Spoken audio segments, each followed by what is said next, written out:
Saya menyambut baik workshop kedua dari Pilba ya, karena ini adalah ajang konsolidasi antar institusi pelayanan bahasa di masing-masing perguruan tinggi dan di seluruh Indonesia. Karena kita tahu Indonesia sangat luas sekali, variasi juga dari sisi perkembangan institusinya, ada yang sudah sangat mapan, tetapi juga ada yang baru merintis. Jadi dengan konsolidasi saya ini, saya kira ada satu hal yang bisa saling membantu ya, bisa sharing satu sama lain tentang pengalaman, dan tentu yang baru tumbuh bisa makin cepat, dan yang sudah mapan bisa menularkan pengetahuannya dan pengalamannya pada yang baru tumbuh.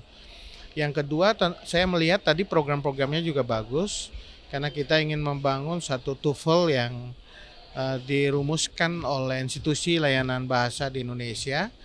Inisiatif yang saya kira sangat baik sekali. Yang kedua adalah akreditasi, karena kita perlu mendorong akreditasi bahasa, institusi akreditasi bahasa, karena dengan Undang-Undang Ciptaker ini kan memungkinkan muncul berbagai macam institusi layanan bahasa dalam bentuk kursus-kursus, dan kalau ada institusi untuk melakukan akreditasi, saya kira jaminan mutunya, quality controlnya semakin bagus, dan ada standar yang bisa dipakai.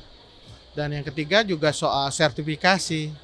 Jadi bagi penerjemah ini salah satu hal yang penting sekali, karena sertifikasi ini bisa menjadi bahan bagi siapapun orang yang mempunyai kompetensi untuk bisa digunakan bagi kepentingan berbagai hal, penerjemahan baik untuk resmi maupun hal-hal yang lain.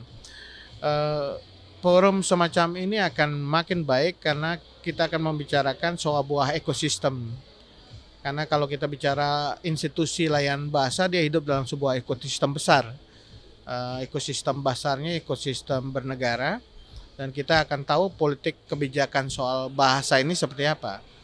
Satu sisi kita perlu memiliki satu politik bahasa yang melestarikan bahasa-bahasa lokal, memperkuat bahasa Indonesia, tapi kita juga tidak boleh kehilangan kemampuan untuk punya kemampuan berinteraksi dengan dunia internasional, yang dalam hal ini bahasa Inggris dan bahasa asing sangat penting.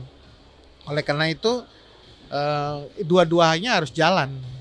Politik bahasa untuk melestarikan bahasa lokal harus kita dorong, sehingga identitas kearifan lokal dari seluruh masyarakat Nusantara ini terjaga. Di satu sisi yang lain, kita punya kemampuan untuk berkompetisi di lingkungan global, berinteraksi, dan salah satu wahana terpentingnya adalah bahasa Inggris dan bahasa internasional yang lain.